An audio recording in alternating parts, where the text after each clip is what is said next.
Assalamu alaikum wa rahmatullahi wa barakatuhu. A'udhu billahi minash shaitanir rajim. Bismillahir rahmanir rahim. Allahumma arina al-haqqa haqqa warzuqna ittiba'ahu wa arina al-batila batilan warzuqna ijtinabah. Allahumma ighfir lana warhamna warda 'anna wa taqabbal minna wa adkhilna al-jannata wa najjina minan nar wa aslih lana sha'nana kullahu. Today inshallah we'll recite Hadith 1959 in the chapter fasting in Mishkah Sharif.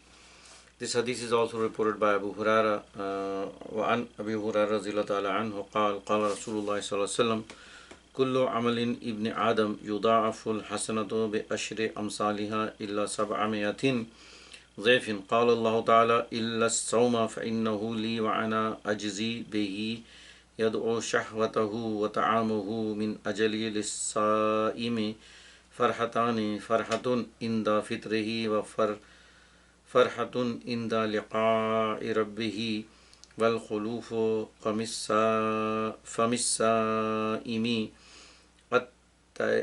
أطيب عند الله من ريح المسك والصيام جنة فإذا كان يوم صوم أحدكم فلا يرفث ولا يصخب فإن صابه أحد أو قتله فليقل إني عمر صائم متفق عليه.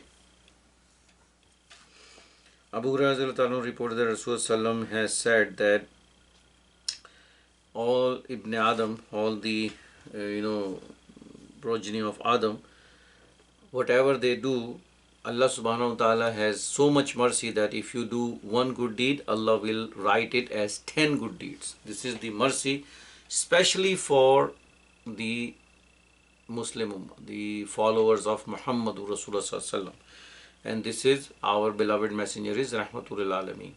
And then Rasulullah further says that some of the good deeds Allah subhanahu wa ta'ala will increase to 700 times. So from 10 to 700. But he specified, Rasulullah is now specifying that Allah subhanahu wa ta'ala has told him that accept the reward of Saum, because the Saum is only for Allah, and Allah is gonna reward you for the act that you do for Allah, because this act of ibadah is such that only you know that you are fasting, and only you realize the presence of Allah subhanahu wa ta'ala. Even if you are alone, you cannot do anything which will break your fast. And this is what the whole purpose of realization and practicing taqwa, that you know that Allah is watching you, you know that Allah is with you all the time. And that's the training that we get when we fast in the month of Ramadan. So you hold all your desires, and also you quit even what is halal, because you quit everything for the sake of Allah for that period of time. So Allah says that there are two kind of happiness that a person who is fasting get. The one happiness he get when he opens his fast, and the second happiness he will gonna get when he will meet his Creator, when he meet Allah subhanahu wa ta'ala. And Allah says that Allah loves this action of fasting so much that whatever smell comes out from the mouth of the person who is fasting, this smell is more beloved to Allah than the smell of musk. And Allah further says that this act of fasting is like a training, that you are defending yourself from all kind of evil. This is a training, this is a protection for you against evil. And Allah is also saying, and this is, Rasulullah is explaining, because this is the hadith that Allah says so, and Rasulullah is giving us all the information, that if somebody in fasting, then he should not say anything indecent from his mouth, and he should not do anything which is disobedience to Allah subhanahu wa ta'ala. And if someone wants to pick a fight with him or do something bad to him, then he refrain of any argument and say, I am fasting. So he has to make sure.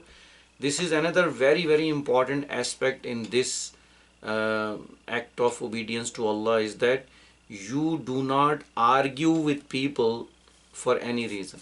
You just let it go, because you are fasting.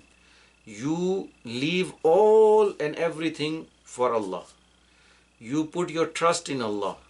You become basically most obedient to Allah subhanahu wa ta'ala in all shape and form. Even whatever is halal, you make it prohibited on you during the period of time when you are fasting.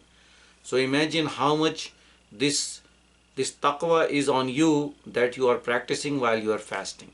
So this act of taqwa is so beloved to Allah subhanahu wa ta'ala that Allah says, I will reward this act of ibadah by myself, because we will get happiness when we will meet Allah subhanahu wa ta'ala if we have fast during the month of Ramadan according to the fasting that Rasulullah has taught us. And we need to follow this rule that we have to be refraining from any kind of fighting, argument, indecency, or anything which is not appropriate. Wa akhiru da'wana anil hamdulillahi rabbil alamin.